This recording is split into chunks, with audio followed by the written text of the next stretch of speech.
안녕하세요. 디지털 시대의 사고와 의사소통 과목에서 발표를 맡게 된 바조 모든장 약학과 2호학번 임지우입니다.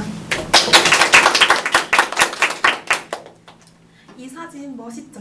그런데 사람이 만든 게 아니에요. AI가 만든 생성물입니다. 이 작품 저작권 보호를 받을 수 있을까요? 오늘 저희는 이 질문에 답하기 위해서 미디어 집기가 뭔지 살펴보고 AI 생성물들에서 비롯된 문제들, AI와 인간의 기여를 어떻게 나누어 볼 수 있을지에 대해서 이야기해 보겠습니다.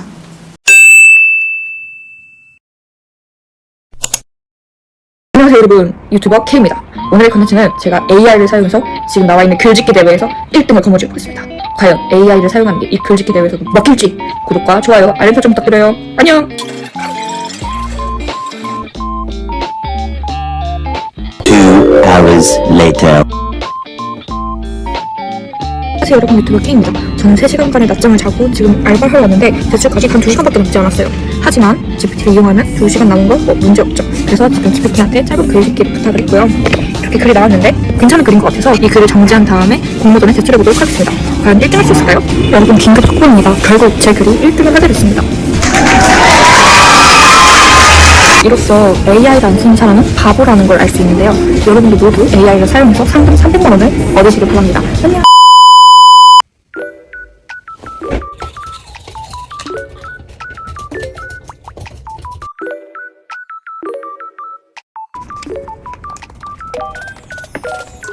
안녕하세요 여러분, 이제 글짓기를 제출합니다. 저는 이걸 준비한 지 총 4주가 걸렸고요. 오늘 준비한 거라 최대한 높고 1등 했으면 좋겠습니다. 그러면 결과를 나중에 한번 알려드리겠습니다. 안녕. 2000 years later. 여러분, 저는 결국에 2등을 하게 되었습니다. 솔직히 말하면 노력한 법이 아쉬워 보였는데 그래도 1등 분이 워낙 잘하셨을 테니까 겸허하게 승부를 받아들이도록 하겠습니다. 영상에서 담았듯이 AI가 만든 결과물은 점점 더 많아지고 그걸 어떻게 다뤄야 할지에 대한 기준은 아직 불분명합니다. 그래서 저희는 오늘 AI 생성물에 대한 다양한 견해를 중심으로 발표를 준비했습니다. 자, 오 해주세요. 네. 네, 안녕하세요. 저희 모둠의 따진 말 소개를 맡은 약학부 2호학번 박서연입니다. 네. 저희의 따진 말은 AI의 미디어 집기는 법적 보호를 받을 수 있는가? 였는데요. 많은 분들이 저희의 따진 말을 처음 보실 때 그래서 미디어 집기가 도대체 뭔데? 라는 의문을 가졌을 거라고 생각합니다. 자, 여기서 한번 오 해주세요. 이 새로운 말을 만들었죠? 이유가 있나요? 보통은 사람들이 AI 창작물이라고 하는데 그 창작이라는 범위를 규정하기도 힘들고 저희가 그거에 대한 논의를 나눌 거기 때문에 근데 또 AI 생성물이라고 하기에는 거기에 인간의 개입이 들어갈 수 있고 그렇기 때문에 조금 더 저희의 주장과 부합하는 단어를 만드는 게 좋다고 생각해서 그러니까 세 가지. 창작물, 생성물. 이게 조금 짓기라는 말과 구분을 좀 하고 싶었다. 네. 네, 박수 한번 주세요. 네, 이게 핵심이니까 이거 잘 들어주시면 고맙겠습니다. 우선 미디어 짓기라는 단어는 미디어라는 명사와 뭐뭐를 짓다라는 동사가 합쳐진 말인데요. 네. 미디어의 기본적 사전적 정의는 화면 속에 나와 있지만 너무 길어서 좀 이해가 쉽게 설명을 하자면 나와 누군가가 생각이나 사상, 감정 같은 것을 그런 메시지를 서로 주고받을 수 있는 매개체라고 생각을 했습니다. 미디어는 매개체다. 네. 그래서 누군가는 서로 주고받는 눈빛을 아니면은 자기가 감정을 표현한 춤까지도 미디어라고 볼 수 있는데 네. 이 방대한 범위의 미디어를 이번 발표에서 다 다루긴 어렵기 때문에 이번 발표에서는 여기 밑에 보이는 예시인 SNS, 오디오, 영상, 이미지, 텍스트와 같은 네. 생성형 AI가 현재 이제 범접할 수 있는 분야의 디지털 미디어에 한정해서 발표를 진행할 예정입니다. 네. 그리고 무엇을 짓다는 말은 집을 짓다나 밥을 짓다라는 활용형으로 사용이 되는데요. 이 두 예시를 뒷부분에서 살짝 언급할 예정이니 간단히 넘어가도록 하겠습니다. 네. 그래서 미디어와 짓기를 합친 미디어 짓기는 디지털 기술과 도구, 저희가 말하는 거는 특히나 생성형 AI죠. 를 활용해서 정보나 메시지의 전달이나 소통을 위한 다양한 형태의 디지털 미디어를 능동적으로 만들고 설계하는 행위라고 볼 수 있습니다. 네, 그래서 저희의 따진 말은 두 가지 측면에서 유심히 살펴볼 예정인데요. 네. 첫 번째는 사람인 내가 쌀을 가지고 그거를 밥솥에 넣어서 취사 버튼을 눌렀을 때 쌀밥이 만들어지는데 네. 이 경우에서 쌀밥을 지은 주체에 대해서 한번 생각을 해봐야 해요. 그래서 쌀을 넣고 버튼을 누른 사람인 내가 밥을 지은 주체인지 아니면은 밥을 이제 가열하고 해서 쌀밥으로 탄생시킨 그 과정을 도모한 밥솥, 즉 기계가 쌀밥을 지은 주체인지 이런 권리 주체에 대한 명확성을 한번 저작권이 누구에게 부여돼야 하냐에 대해서 살펴볼 예정이고요. 그 다음에 두 번째로는 1차로 만든 쌀밥에 소금이나 참기름, 콩과 같은 다양한 재료와 양념을 섞어서 조금 더 값어치 있고 인기가 있는 2차 창작물이라고 볼 수 있는 양념밥이 생성되었을 때의 문제점에 대해서 다룰 건데요.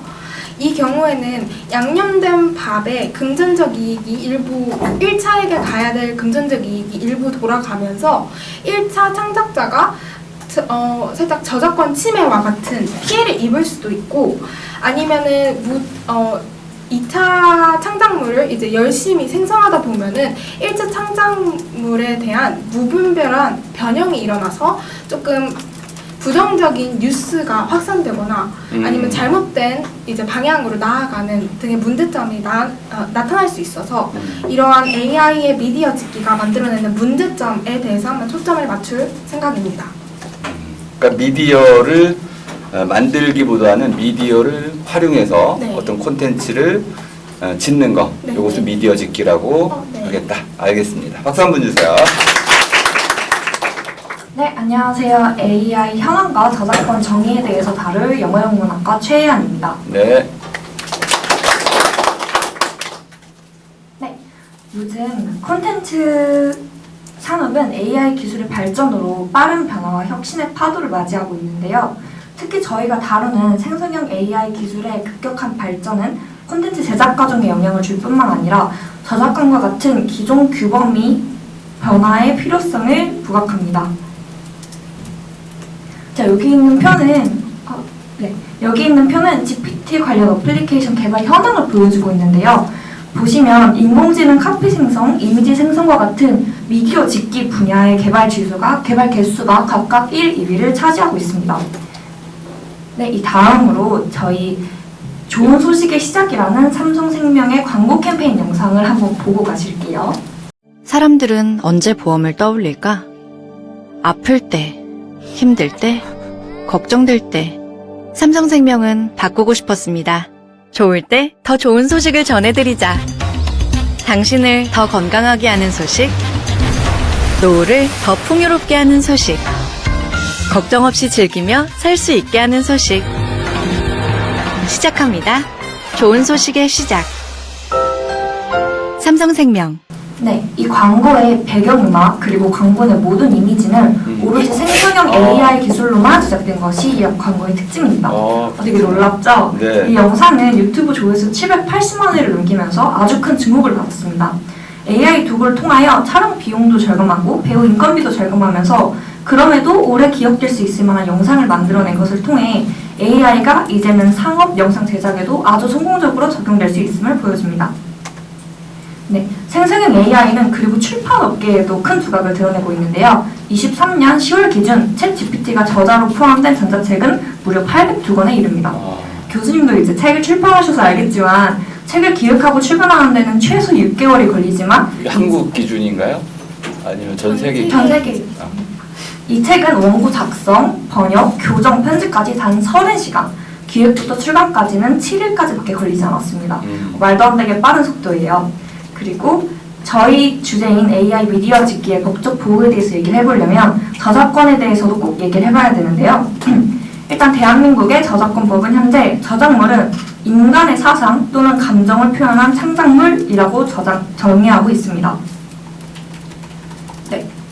현재 저작권은 창작적 표현을 한 인간에게만 인정되고 있습니다. 따라서 AI 디지털 미디어 짓기가 법적 보호의 대상이 네, 법적 보호의 대상이 되려면 1번 AI의 창작적 표현을 함을 인정하거나 AI가 창작적 표현을 할 능력이 있음을 인정해야 합니다. 창작은 독창성 있는 인간의 정신 활동이기 때문에 AI의 디지털 미디어 짓기는 창작적 표현으로 현재는 인정될 수 없습니다. 이 표는 말씀드리면 저작권의 경계를 보여주는데요. 지금까지의 논의로는 AI 창작물은 여기 가운데 저작권의 보호를 받을 수 있는 창작물에는 들어가지 못합니다. 하지만 이제 지금까지의 논의들은 그래서 저작권들 AI 생성물 저작권이 여기 경계인 창작물이냐 아예 창작물도 아니냐로 논의가 지금까지는 진행되어 왔습니다. 네, 저는 AI 생성물의 문제점에 대해서 이야기를 할 25학번 약학부 정주원입니다.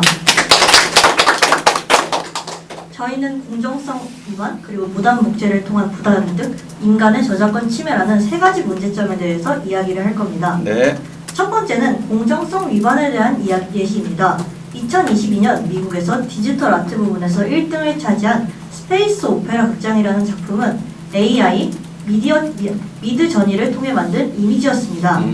출품자가 AI에게 비슷한 내용의 설명문 입력을 반복하여 원하는 결과가 나올 때까지 그림을 만들어냈고 마지막에는 약간의 포토샵만을 거쳐 제출했습니다. 이 사례는 우리에게 중요한 질문을 던집니다.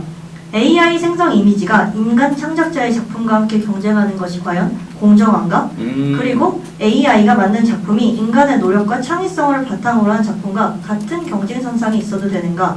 결국 창작물이 무엇인가에 대한 근본적 정의와 그리고 AI 창작물과 인간 창작물 사이의 공정한 평가 기준에 대해서도 생각해 볼 수 있게 해주는 예시라고 볼 수 있습니다. 다음으로는 AI를 활용한 무단 복제에 대해서 이야기하겠습니다. 유튜브에서 활동하던 우주고양이 김춘산 채널은 인기 유튜버 리뷰엉이의 영상을 거의 그대로 베껴서 자신의 채널에 업로드하였습니다. 네. 단순 복제가 아니라 AI 프로그램과 생성형 AI 툴을 이용해 자동화된 방식으로 콘텐츠를 재생산했습니다. 여기서 중요한 점은 AI가 생성했기 때문에 표절 여부를 정확히 판단할 수 없다는 점입니다. 법적 책임을 AI에게 물을 수도 없고 운영자나 업로드 역시 모호한 위치에 놓이게 됩니다. 네. 결국 원저작자의 권리가 AI와 그 사용자에 의해 침해되고 있지만 이를 제재할 수 있는 수단이 거의 없다고 볼 수 있습니다. 마지막으로는 저작권 침해 문제에 대해서 다뤄보겠습니다. 세계적인 시각 콘텐츠 회사인 게티 이미지는 스테이빌리티 AI가 자신의 이미지를 무단으로 학습에 사용했다며 소송을 제기하였습니다. 생성한 이미지 중 일부에서는 게티 이미지의 워터마크가 흐릿하게 남아있는 경우도 있어 AI가 이미지를 단순 참고해서 만드는 것이 아니라 기존의 이미지를 그대로 가져와서 변형하거나 재구성했을 가능성을 보여준다고 할 수 있습니다. 네. 이는 단순 참고가 아니라 명백한 침해라고 할 수 있습니다. 이 사건은 아직 판결이 나지 않았지만 AI가 창작을 위해 어디까지 데이터를 이용할 수 있는지에 대한 경계선을 그을 중요한 사건이 될 수 있다고 볼 수 있습니다. 네.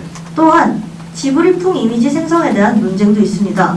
스타일은 아이디어의 영역이기 때문에 문제가 없다는 주장과 AI가 지브리 작품을 무단으로 학습에 사용했다며 저작권 침해 소지가 있다는 반론이 대립하고 있습니다. 네. 이 과정에서 저작권의 범위와 창작자의 권리를 어디까지 보호할 것인지에 대한 사회적 합의가 절실해지고 있습니다. 네, 안녕하세요. 조장 임지훈님과 함께 AI 미디어 디지털 짓기 결과물의 저작권에 대해 이야기할 약학부 25학번 김지민입니다. 네. 네, 앞서서 함께 살펴보았듯이 AI 생성물은 그의 빠른 발전과 함께 다양한 윤리적, 사회적 문제를 야기하고 있습니다. 그중 가장 크게 대두되고 있는 것은 이에 저작권 등과 같은 법적 권리에 대한 문제들입니다. AI 생성물과 저작권을 둘러싼 다양한 문제 사례와 이에 대한 법적인 판결을 영상을 통해 살펴본 뒤 이에 대해 함께 이야기하도록 하겠습니다. 자, 오 감탄사 한번 날려주세요. 안녕 얘들아, 미디어 짓기 조야. AI가 만든 작품, 누가 주인일까? 요즘 유튜브 넘기다 보면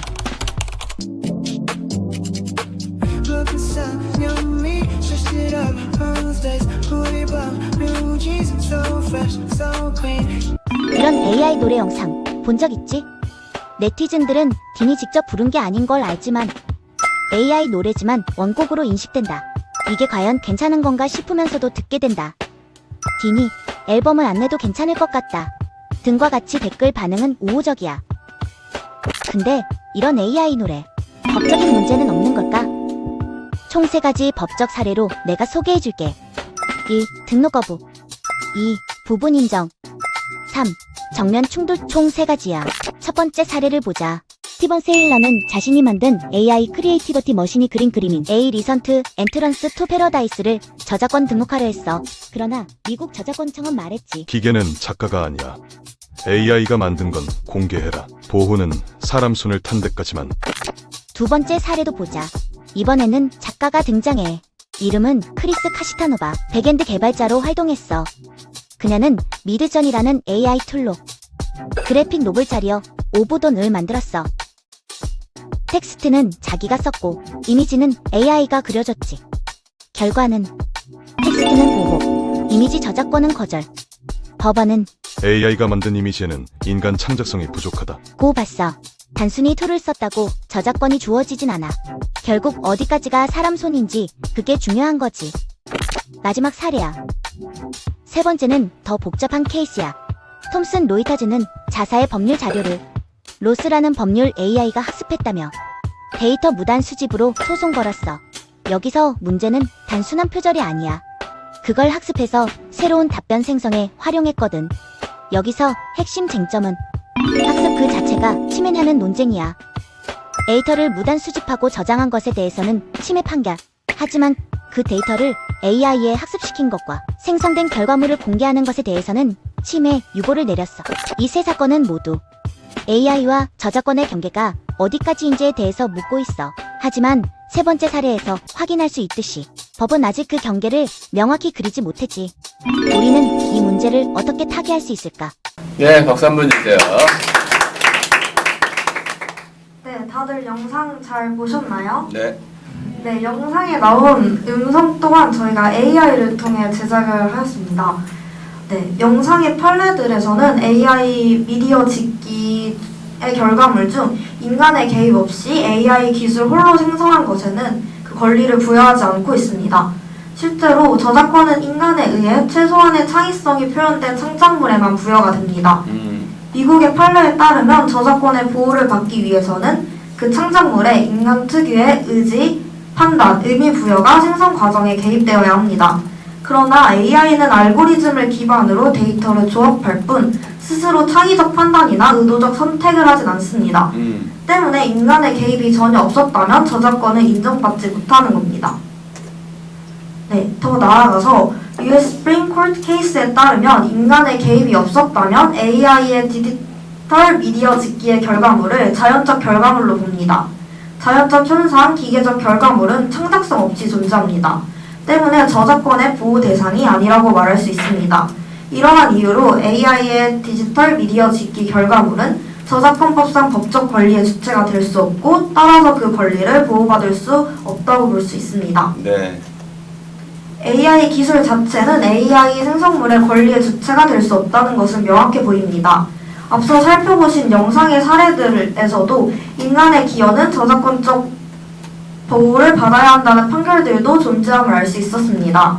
저작권법상 인간이 생성한 창작물에는 그 권리가 보호되어야 하는데 AI 미디어 짓기의 결과물도 인간의 기여분 만큼의 권리는 보호되어야 한다는 주장이었습니다. 그렇다면 인간의 개입은 어디까지 인정하고 그 권리를 부여해야 할까요?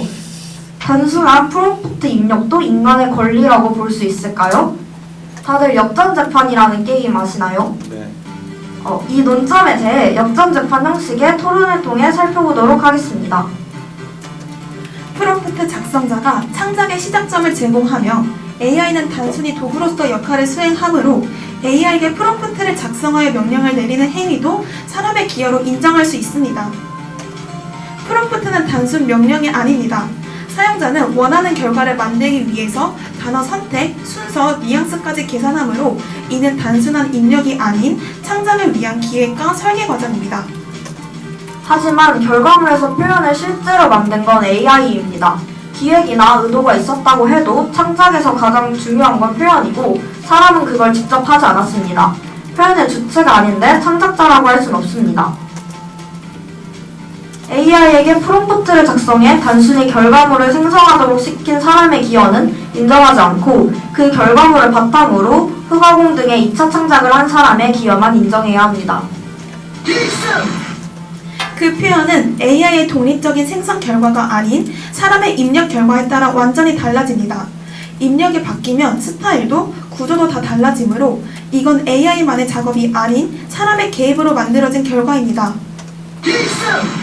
그렇게 말하면 모든 프롬프트 입력에 대해 창작권을 주어야 하는데 그건 현실적으로 너무 위험합니다. AI는 단순 도구처럼 보이지만 결과물을 만들어내는 과정은 인간의 직접적인 통제를 벗어난 부분이 많고 또한 이를 창작으로 보기엔 무리가 있습니다. 기존 창작 기준은 인간이 직접 손으로 만드는 전통적 창작 행위에만 초점이 맞춰져 있었지만 발전해 나가는 디지털 사회처럼 AI가 개입되는 창작 환경에서는 프롬프트와 인간의 기획 행위를 새로운 창작의 기준으로 인정할 필요가 있어 보입니다. 그 기준을 인정하면 저작권의 문턱이 무너질 수 있습니다. 누가 어느 정도 개입했는지는 어떻게 판단할 것입니까? 너무 추상적이고 객관적인 기준도 없습니다. 법적 안정성을 해치고 분쟁만 늘어날 것입니다.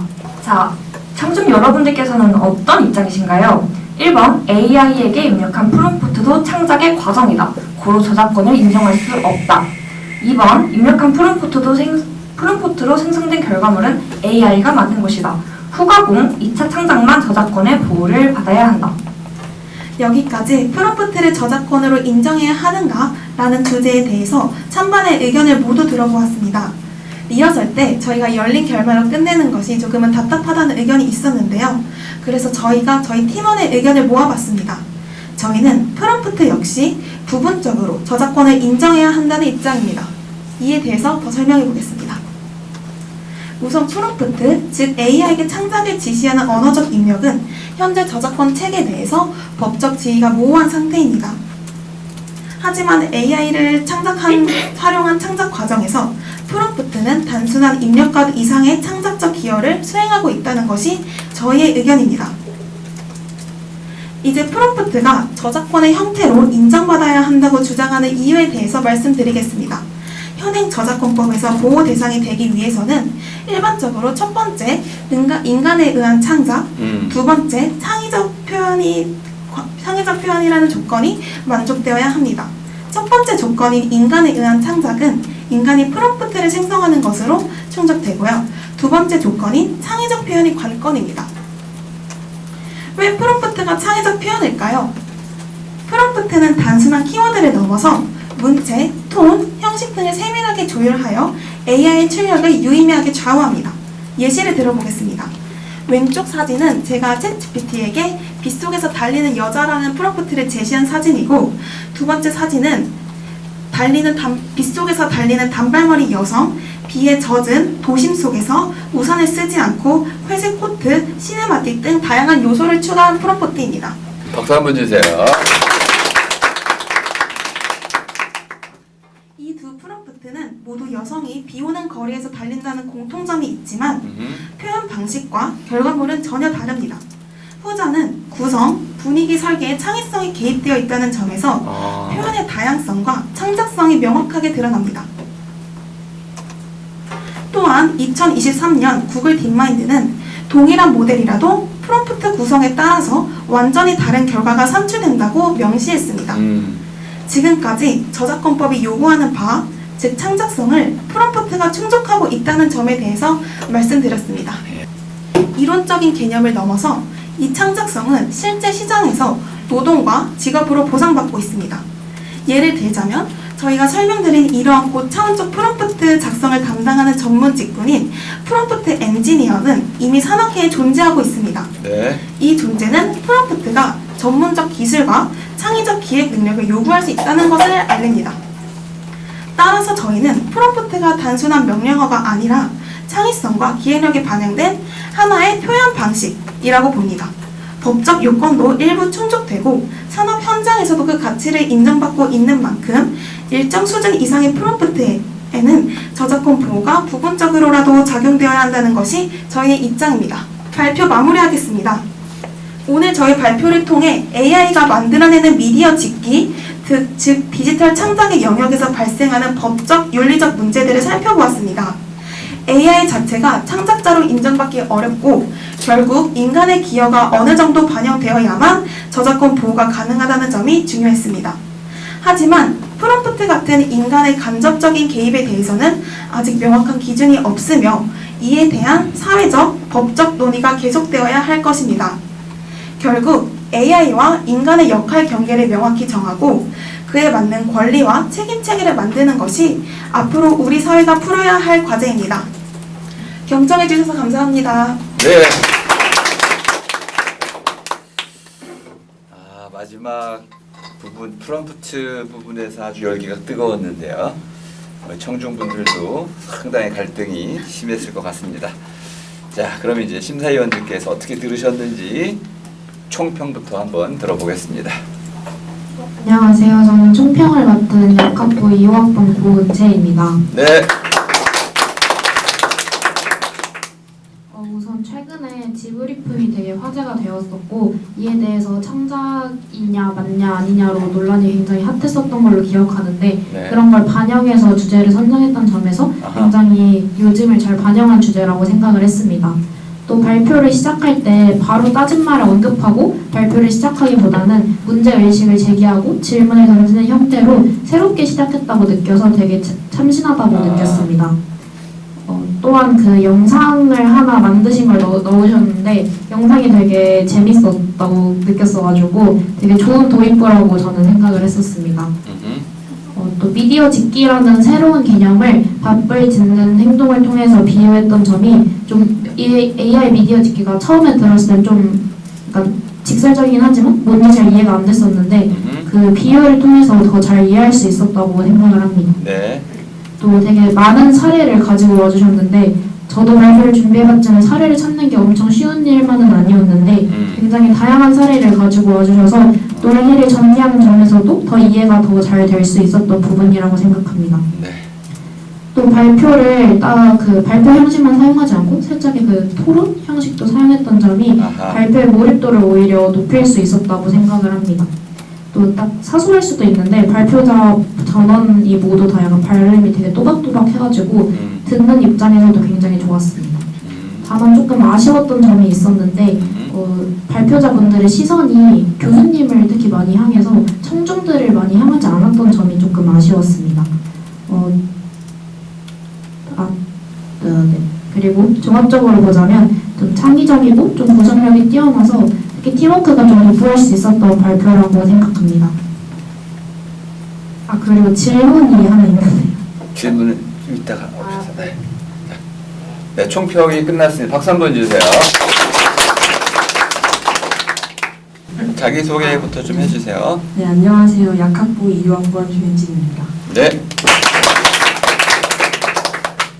제가 옛날에 AI가 생성한 창작물이 저작권을 인정받을 수 있는가에 대한 글을 읽은 적이 있어서 이 모든 따진 말이 더욱 와닿았고 그리고 디지털 시대에서 충분히 생각해 볼 만한 주제라고 생각했습니다. 그리고 이 주제가 되게 적절하고 그 청중들도 저거 되게 생각해 볼 만하다 이렇게 생각했을 것 같고 그리고 미디어 짓기라는 말을 만든 것이 굉장히 참신했고요.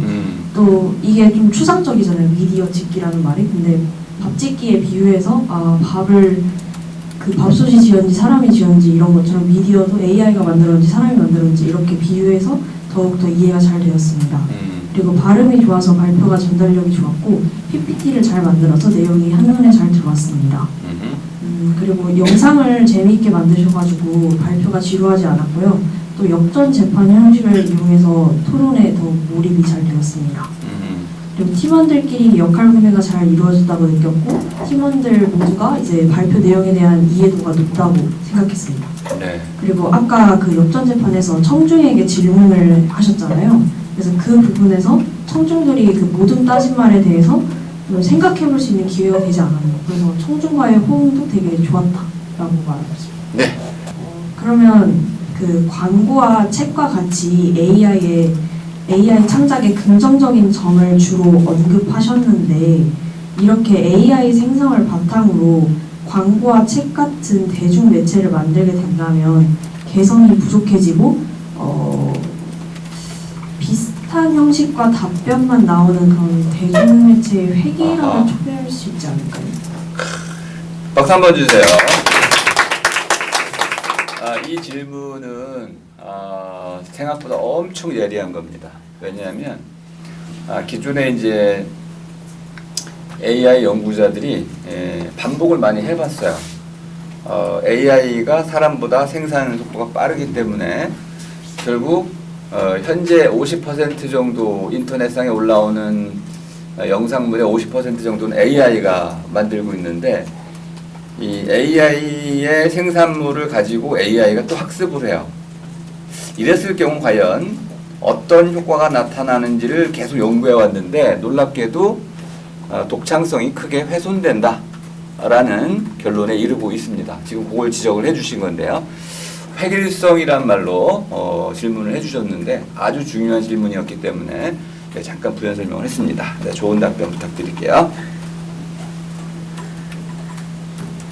획일성 관련된 게 지금 AI 창작에 관련해서 아주 뜨거운 약간 감자라고 생각을 했는데요. 네.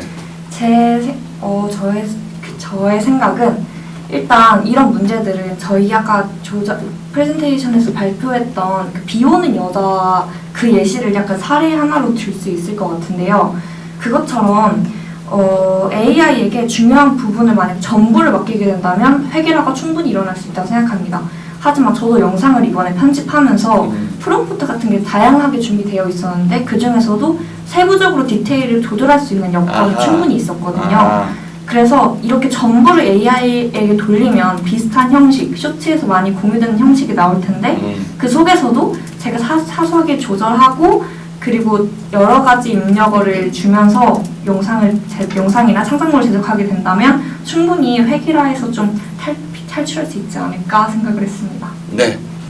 뭐 챗GPT 같은 걸로 그 과제 같은 거 좀 요청해보시면 그거 말고니까 그림 전용 AI를 활용해 보신 적이 있으세요? 아니요. 없으시죠? 네. 상상을 초월할 정도로 다양합니다. 결과물들이. 그래서 획일화라는 것은 거기 들어가셔서 한번 보시고 어떤 종류의 획일화인지는 금방 알 수 있어요. 그런데 획일화가 이루어지고 있는데 그 이미지의 그 다양성, 그 다음에 기상천외함 이런 것들은 분명히 따라갈 수가 없는데 아까 얘기한 톤 같은 거 있잖아요. 톤 이런 것들은 좀 획일화돼 있어요. 이 부분은 상당히 극복하기 어려울 수도 있습니다. 왜냐하면 질감을 느껴야 되는데 AI가 스스로 질감을 느끼지 못하고 있어가지고 그까지는 아직 못하고 있어서 어쨌든 획일성의 문제가 발생한 건 맞는데 어떠한 종류의 획일성이냐 요거를 우리가 한번 고민해 볼 필요는 있겠습니다. 네, 좋습니다. 감사합니다. 안녕하세요. 약학부 2학번 권유진입니다. 네. 저는 우선 그 창작물이나 생산물이라는 단어로 표현하는 게 애매해서 미디어 짓기라는 단어를 새로 만들었다는 게 되게 이 주제에 대해서 깊게 생각해 보신 것 같아서 그런 점이 되게 좋았고요. 그다음에 예시를 하나하나 들어가면서 설명해주고 영상도 많아서 이해하기 쉽고 집중하기도 쉬웠고 또 그 영상을 이 주제에 맞게 AI 목소리를 사용해서 녹음을 했다는 것이 또 이 주제에 대해서 준비를 많이 했다고 느꼈습니다. 또 발표 형식으로 하다가 토론 형식으로 바뀌는 점도 되게 신선했고 몰입도가 좋았고요. 질문이 하나 있는데 이제 프롬프트가 창작성을 갖고 있다고 생각하신다고 모두가 하셨는데 그러면 AI 생성 이미지가 인간 창작자의 작품과 경쟁하는 것이 공정한가? 라는 질문에 대해서는 어떻게 생각하시는지 답을 안 해주셨으니까 한번 네.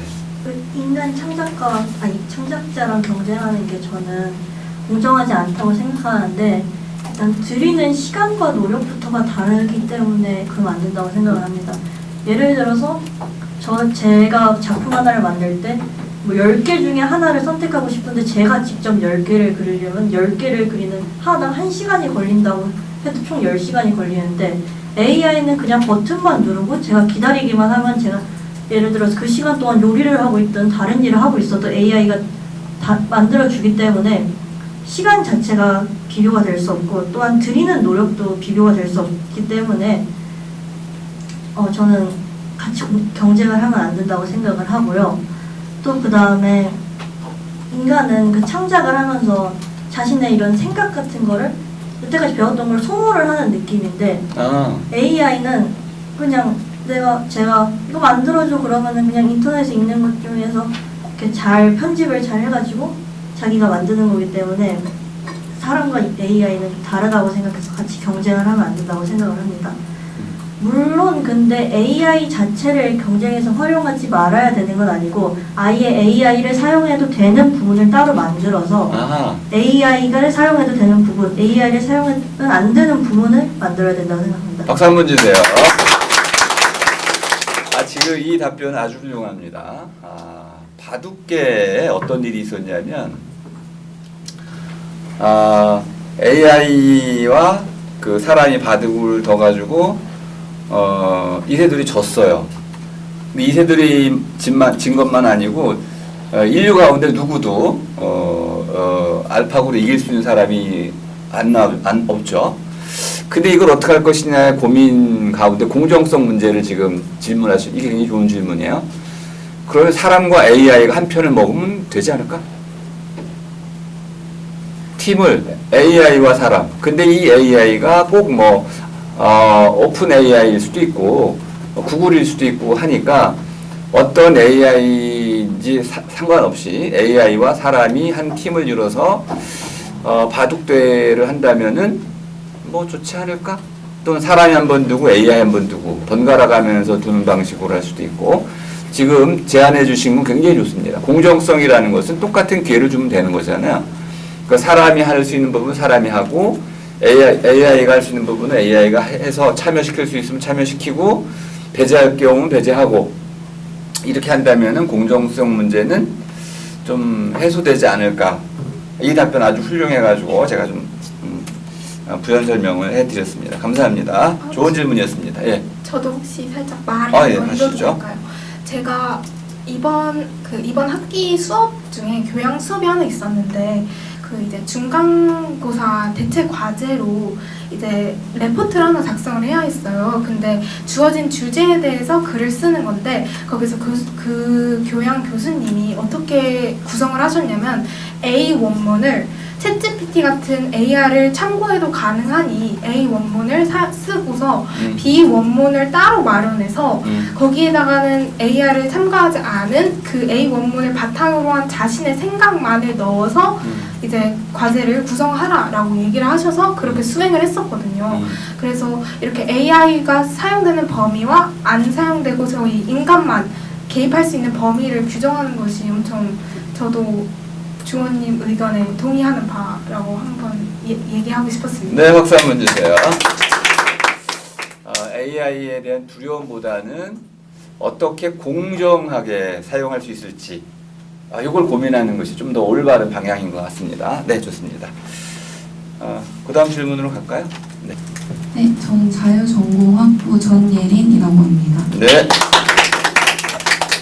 네, 저는 우선 AI 창작물에 저작권을 인정해야 하는가를 주제로 그 밥을 짓다라는 표현을 사용하셔서 이런 그 밥은 밥솥이 만들었는가 사람이 만들었는가라는 비유를 하심으로써 그 미디어 짓기라는 말을 만들어 주셨는데 그 비유를 제시한 게 굉장히 흥미로웠고 또 AI 생성물의 문제점으로 이제 여러 쟁점을 짚어내셨는데 그 중에 법적 입장으로 저작권 인정, 부분 인정, 불인정으로 나누어서 소개해 주신 부분이 되게 예시가 많은 것 같아서 좋았고요. 또 중간에 그 역전재판 게임 방식을 도입하셔서 발표 중간에 루즈해지지 않게 토론을 유도하신 게 되게 좋았어요. 그래서 두 입장을 모두 귀 기울여서 들을 수 있어서 좋았고 또 청중한테도 어떤 게 더 맞는 입장으로 들리는지 시간을 주신 것 같아서 또 좋았습니다. 또 직접 프롬프트를 입력해서 그 예시 그 사진을 만든 예시에 대해서 보여주셨는데 그 부분도 되게 프롬프트라는 게 창의성이랑 의도가 개입된 창작 행위라는 점을 보여주신 게 되게 좋았고, 또 프롬프트 엔지니어라는 새로운 직업을 제가 처음 들어본 직업이었거든요, 저는. 그래서 그 직업을 소개해 주신 점도 되게 발표가 풍부하다고 느꼈습니다. 그래서 되게 어려울 수 있는 질문이었다고 생각하는데 그걸 법적 사례나 여러 예시로 잘 구체화시켜 주신 게 좋았습니다. 저는 그리고 마지막에 든 생각이 있었는데, 그 AI 생성물에서 인간의 기여를 인정해야 하신다고 주장하신 것 같은데, 이게 만약에 제작자가 AI를 어디까지 사용했고 어디까지 사용하지 않았는지를 알려주지 않거나 그걸 알아볼 수 없을 때 그 기여를 명확하게 구분할 수 있는지가 조금 판단이 어려울 것 같다고 생각했습니다. 그래서 어떻게 그거를 구분할 수 있을지가 궁금했습니다. 네, 박수 한번 주세요.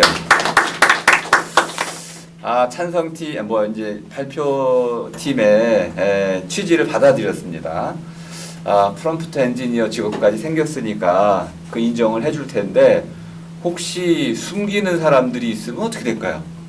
그러면은 이걸 전체적으로 그냥 온전히 사람의 공로로 인정을 하게 되는데, 이거 불공정해요. 그렇다면은 밝힌다는 이 보장이 없으니까 숨기는 사람들을 어떻게 가려낼 수 있고, 어느 정도까지 그 기여를 인정할 수 있을까요? 정도를 나눌 수 있을까요? 굉장히 어려운 질문입니다. 네, 답변 들어보겠습니다. 우선 권리를 부여를 할 때 인간이랑 AI가 어느 정도로 각각 기여를 했는지를 명확하게 구분하는 거는 한계가 있다는 것은 사실인 것 같습니다. 근데 이거는 아직 구체적인 법적 체계가 마련이 안 되어 있어서 발생할 수 있는 일이라고 생각을 하고요. 현재 그런 저작권법은 아무래도 오래전에 제정이 되었다 보니까 요즘 디지털 시대에 새로 생겨나게 된 창작의 방식을 포괄하지 못하고 있는 것 같습니다. 그래서 현재 저작권법의 본질을 훼손하지 않되 그런 디지털 시대 특유의 새로운 창작 방식을 명확히 규정할 수 있는 새로운 체계가 갖춰져야 할 필요가 있다고 생각을 하고요. 현재는 그게 없으니까 충분히 제기가 될 수 있는 문제지만 기술 발전과 함께 새로운 제도랑 체계가 발전한다면 이 문제는 충분히 해결이 가능하다고 생각하고요. 그리고 혹여 한계가 있다고 해도 단지 한계가 있다는 이유만으로 인간의 기여를 인정하지 않는 건 아니라고 생각합니다. 그건 어떻게 보세요? 지금 이제 두 가지를 결합을 시켰는데, 인간에 의한 창작이 들어갔느냐, 인간에 의한 창작, 터치가 있으면은 저작권 보호를 받을 수 있겠다 이거고, 두 번째가 핵심이라고 했는데 동의하는데, 창작적 표현이 됐느냐, 누가 이걸 판단하나요? 그 창작물이 창작적인지 독창적인지 아닌지를 누가 판단하면 되는지. 지금 저작권법 상에서도 창작물을 정의를 하고 있잖아요. 그런 창작물의 정의가 다시 제정이 되어야 할 필요가 있다고 생각을 해서. 그러니까 누가 그걸 판단하게 되나요? 그 저작권 제정하는 사람들이 판단. 네, 그게 핵심입니다 지금. 저는 새로운 생각일 수 있는데 네. 그것도 AI가 판단할 수 있다고 생각을 합니다. 이게 왜냐면 지금 요즘 GPT 구별 기술로 띄어쓰기로 안 하고 기호를 특수하게 넣어서 이 글이 GPT로부터 따온 글인지 아닌지 판별할 수 있는 기술도 마련된 것처럼 그런 식으로 정부의 2차, 3차 활용에 대해서는 그렇게 구별하기가 쉽지 않을 수 있지만 일단 단순 그런 정보를 긁어오는 문제에 대해서는 그런 식으로 AI 자체의 특수 감별 기술을 넣는다거나 아니면 이 표현을 바탕으로 AI가 자주 하는 표현이 있다고 들었어요, GPT에. 그래서 그런 표현 방식을 또 AI로 구별하는 걸로 해결할 수 있다고 생각을 했습니다. 네, 혹시 심사위원 가운데는 좋은 생각이 있으신 분 없나요? 이 표현의 그 창작, 독창성을 어떻게 우리가 알 수 있을까요? 쉬운 방법이 있는데 돈 주고 살 사람이 생기면 있는 거예요. 시장이 결정해 주는 거죠. 지금 그렇게 흘러가고 있습니다. 사람들이 돈을 주고 그 작품을 사면 그거는 독창성이 있다고 인정을 받는 겁니다. 여러분들은 돈 내고 살 마음이 있으세요? 네, 그러면은 독창성이 있다고 볼 수 있습니다. 현재는 그렇게 방향이 맞춰져 있다. 이 정도만. 물론 이의를 제기할 수 있습니다. 중요한 거는 흐름을 말씀드린 것 뿐이고요. 네, 그 다음 질문을 한번 가보겠습니다. 네, 안녕하세요. 저는 총평을 맡은 약학부 오수빈입니다. 그쪽에서 총평 맡으신 거예요? 네? 총평하시기로 하셨어요? 단어를 잘못 선택하신 네, 지금 그런 어떤 그럼 하시죠, 뭐. 어쨌든 총평은 좀 짧게 해주시고. 네. 네. 일단은 저는 다양한 출처에서 자료를 선택해서 보여주신 점이 인상 깊었다고 생각하고요. 네. 아까 광고 영상을 삽입한 게 되게 광고가 트렌드도 반영하고 전문가들이 만드신 거기 때문에 되게 적절한 자료라고 생각하는데. 삼성? 광고요. 삼성? 네. 삼성생명. 네. 그래서 그런 점을 자료로 가져오신 점이 되게 참신하면서도 적절한 선택이었다고 생각하고, 또 영상을 만드실 때 직접 AI 영상을 넣으면서 주제를 직접 체험하신 점, 그리고 아까 AI가 책을 집필하는 예시를 들면서 교수님한테 이렇게 공감하는 질문을 던지는 점도 인상적이었다고 생각합니다. 질문 있으신가요? 저는 질문 앞에서 문제 제기하셨을 때 AI가 영상을 베낀다던가 아니면 또 옆부분 보면 AI로 막 무분별하게 영상을 만들어서 수익을 창출하는 일이 많이 발생하는데, 그렇죠. 그 뒤에서 말씀해 주신 게 프롬프트를 창작으로 인정한다고 정의하신다고 했는데, 그런 걸 어떻게 활용해서 그런 문제들을 해결할 수 있을지 궁금합니다. 그렇죠. 디인의 음악을 좀 커버해줘. 난 명령 내렸더니 해줬어요. 그럼 창작인가요? 리뷰형이 제가 굉장히 좋아하는 유튜버인데 리뷰형이 그걸 가정해서 새로 만들어줘. 그러면 이게 프롬프트 입력인데 이게 창작이 될 수 있는 걸까요? 뭘까요? 도대체 어렵네요. 판별이 어려운데 네, 이런 종류까지도 한번 고민하셔가지고 답변을 해주시죠. 우선은 저희도 막 딘의 음악을 가져오고 저런 AI 음성에 대한 문제점도 인식을 하면서 네. 조사를 하는 과정에서 이제 유튜브에서 현재 AI를 이용해서 만든 그 미디어 찍기 결과물에 대해서 어떻게 생각하고 있는지 그런 유튜브 그 규정을 한번 살펴봤어요. 네네네. 근데 거기에서는 아직까지 이런 AI를 활용한 미디어 찍기 결과물에 대해서 수익 창출을 금지한다. 그럼요. 이러한 거는 아직 나오지 않았거든요. 금지되고 있어요. 진짜? 네. 아니라고 하던데. 네, 금지되어 있습니다. 네. 경고도 많이 하고요. 근데 신고하면 일단 내려야 돼. AI 크리에이터 라벨을 붙이면 게시와 글을 통한 수익 창출이 가능하다고. 근데 그 부분 때문에 문제가 돼요. 네. 네. 그래가지고 그 크리에이터가 생성했다라는 라벨을 붙이면은 그거를 이용해서 수익 창출이 저는 가능하다고. 신고를 하면은 내려야 돼. 근데 신고를 받지 않는 한 수익을 계속 창출할 수 있는 거 아닌가요? 지금 그래서 아까 얘기한 대로 AI가 또 AI를 신고하는 시스템을 만들고 있어요. 네. 그러니까 계속 쳇바퀴 돌듯이 하고 있는데 아주 중요한 거는 프롬프트 입력을 통해 가지고 리뷰형이를 그대로 무단 복제를 하는데 똑같아 보이진 않아요. 근데 내용은 실제로 똑같은 거예요. 이걸 어떻게 처리할 것인지의 문제가 굉장히 어려운. 그리고 이제 AI 커버곡이 가장 어려워요. 이거 어떻게 해야 될까요? 혹시 이 부분에 대해서 혹시 견해가 있으신가요?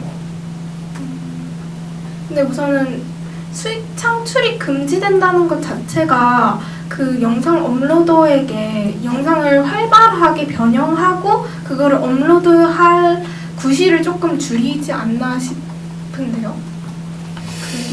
그 의지를 조금 하락시키는 데 도움이 되지 않을까요? 이제 자료 결과를 보면 그렇지 않습니다. 왜냐하면 하나를 만들지 않고요. 한 1000개를 만들어요. 그러니까 1000개 중에 하나가 수익을 창출합니다. 네, 그러니까 이게 그냥 겉으로 보는 거하고 좀 달리 굉장히 복잡한 문제를 안고 있어가지고 그래서 아직도 저작권법 개정이 좀 미진한 이유가 거기 있습니다. 알지 못하는 수많은 편법들이 존재하고 있고 발생하고 있기 때문에 쉽게 그걸 손보기는 어렵다. 현재까지는. 네, 좋습니다. 아까 질문 은채 씨 있었는데. 그 프롬프트에도 저작권이 있다고 하셨잖아요. 그때 제가 자료 조사를 해서 그 내용을 그 내용을 포함해서 프롬프트를 작성하면 그 저작권 침해인지 좀 궁금했는데 제가 그 의약품의 인권과 윤리라는 수업을 듣는데 이 수업에서는 프롬프트 작성을 평가하는 수업이에요. 그래서 프롬프트를 얼마나 잘 썼느냐 이런 게 과제로 나오는데 그 과제를 쓸 때 제가 그 주제에 대해서 조사를 하고 그 논문이 약간 제 생각인 것처럼 프롬프트에 약간 반영을 해요. 그래야 대답을 좀 더 잘해줘가지고 얘가. 근데 그거에 대해서 교수님이 아무런 문제를 저한테 지적을 안 해주셨는데 그래서 저는 한 번도 이게 문제라고 생각을 해본 적이 없었는데 오늘 발표를 들으면서 이게 저작권 침해일 수도 있겠다는 생각을 좀 갖게 되었습니다. 그래서 이것도 저작권 침해라고 생각을 하시는지 궁금하고 그 설명을 조금 잘 못 알아들은 것 같은데 다시 한번 해줘 보시죠. 그러니까 제가 얘가 GPT가 대답을 잘하려면 그 논문이 누구라는 의견보다는 내가 이렇게 생각했는데 이런 방향에 대해서 좀 더 어떻게 하고 싶어라고 질문을 하면 좀 더 대답을 잘해줘요. 그래서 어떤 내용에 대해서 제가 질문을 하거나 뭔가 얻어내고 싶을 때 그 제 것처럼 거기다 질문을 하게 되거든요. 근데 내용을 들어봤을 때 이것도 저작권 침해일 수도 있겠다는 생각을 오늘 하게 되었는데 이거에 대해서 저작권 침해가 맞다고 생각하는지 아니라고 생각하는지가 좀 궁금해요. 굉장히 재미있는 질문인데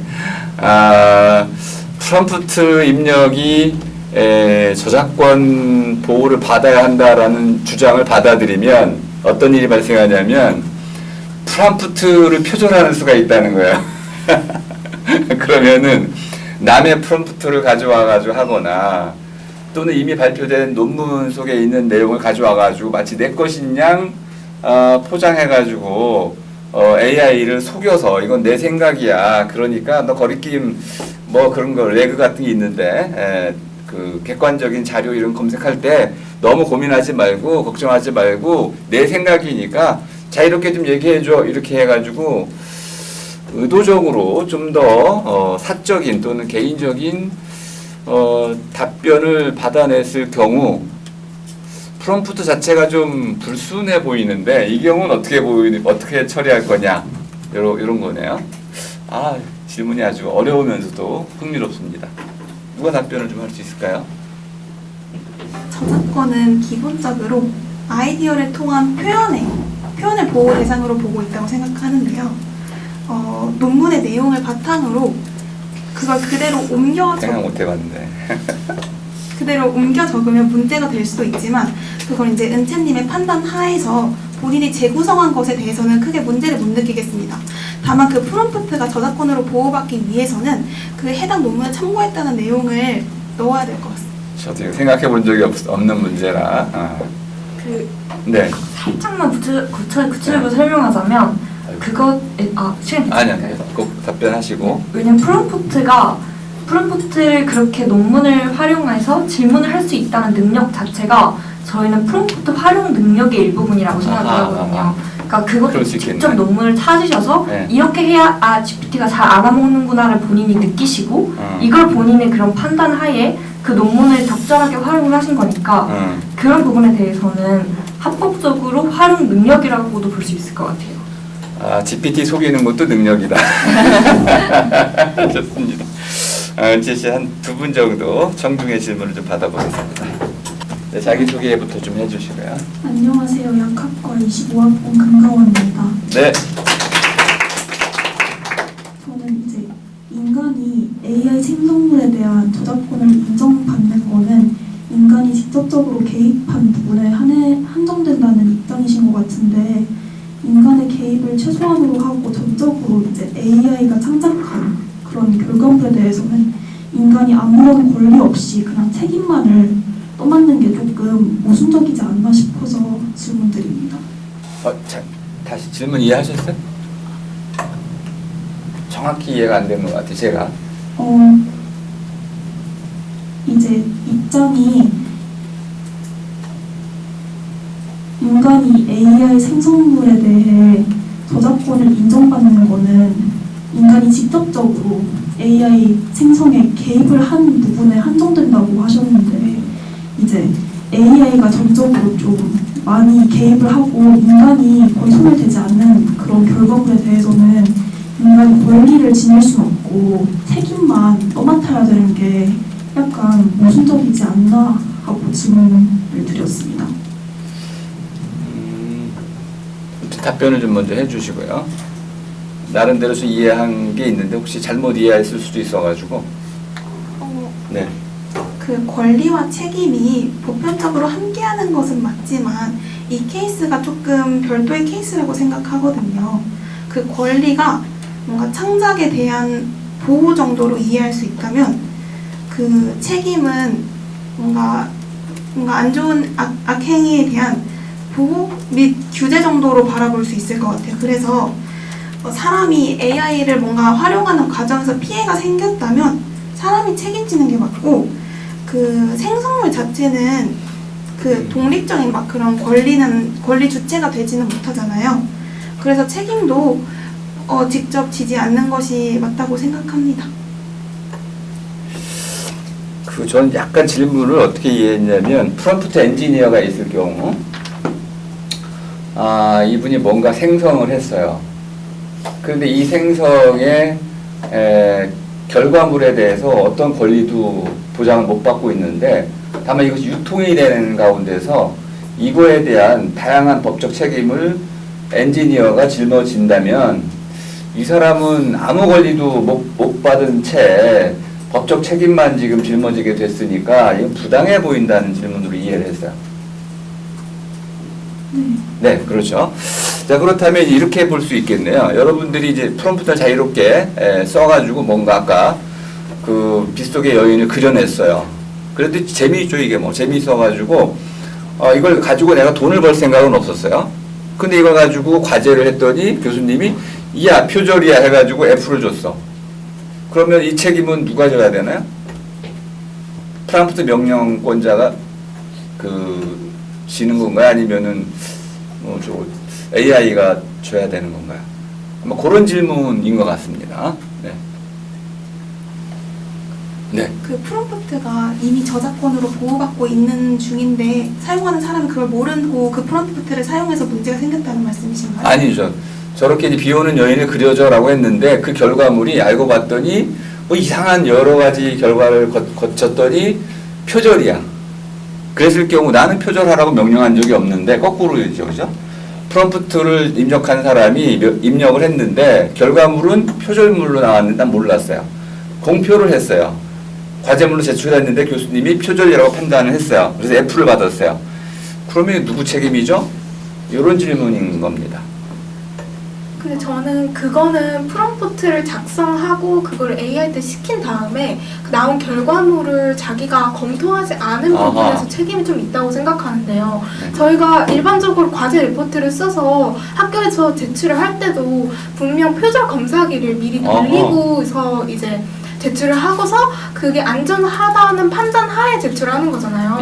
하지만 AI를 돌렸다고 해가지고 그게 무작정 새롭게 창작하는 게 아니기 때문에 기존 결과물과의 비교를 꼭 진행해야지 그 비교를 하는 책임은 프롬프트 작성자에게 있다고 생각합니다. 자, 한 번 더 질문해 보시죠. 내가 그걸 몰라가지고 제출을 했어요. 그럼 재수가 없는 거죠. 어떻게 반론하실 수 있으세요? 뭐 내가 표절인지 알았으면 제출 안 했을 텐데 표절인지 몰랐어요. 그러고 제출을 했으면 어떻게 됩니까, 그거를?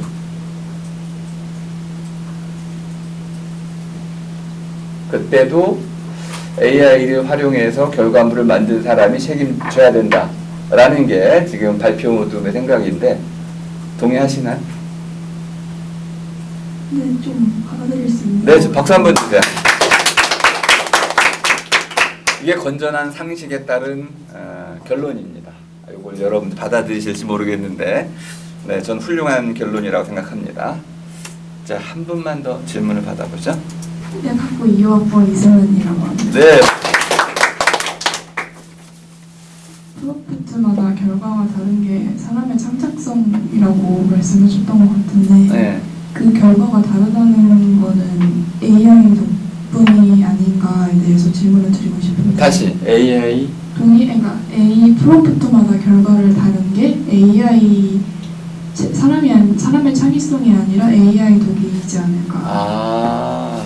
동일한 프롬프트로도 다른 결과들이 다 나올 수 있는데 이거를 사람의 창의성으로만 생각을 하는 건 좀 비약이 있다고 생각합니다. 야, 그 AI가 만든 결과물의 그 창의성은 이제 이제 표현의 창의성이죠. 이 부분은 결국 AI가 만들어낸 건데 그 사람이 왜 가져가? 그 사람의 어떤 성과가 아니고 그건 AI의 성과야. 그러니까 그거는 사람이 가져가면 안 돼라고 질문을 하신 것 같습니다. 맞습니까? 네. 자, 어떻게 답변하실 수 너무 어려운 질문인데. 저희의 그 가장 주된 주장이 네. AI는 도구라는 거거든요. 네. 그래서 뭔가 어떤 그림 같은 거 만들 때 활용하는 이제 붓이나 펜이나 이런 것들이 달라져서 결과값이 달라질 수는 있지만 기본적으로는 인간의 창의성이 내재되어 있다고 생각합니다. 네. 답변이 됐습니까? AI는 그냥 붓, 펜, 타자기 이러한 도구일 뿐이고 그래서 내가 어떤 때는 세게 붓을 세게 그릴 수도 있고 큰 걸로 할 수도 있고 짧은 이런 식으로 그때마다 사용되는 도구의 차이일 뿐이다. 이렇게 이해를 하셨는데 동의가 되시나요? 네, 좋습니다. 그러면은 자, 은재 씨 마무리해 주세요. 어려운 질문이었죠. 오늘 질문들이 다 좀 많이 어려웠던 것 같고 그에 대해서 너무 잘 대답해 주신 것 같아서 정말 잘 준비된 발표였다고 느꼈습니다. 다들 고생 많으셨습니다. 네, 감사합니다. 자, 발표와 심사는 모두 마치도록 하겠습니다.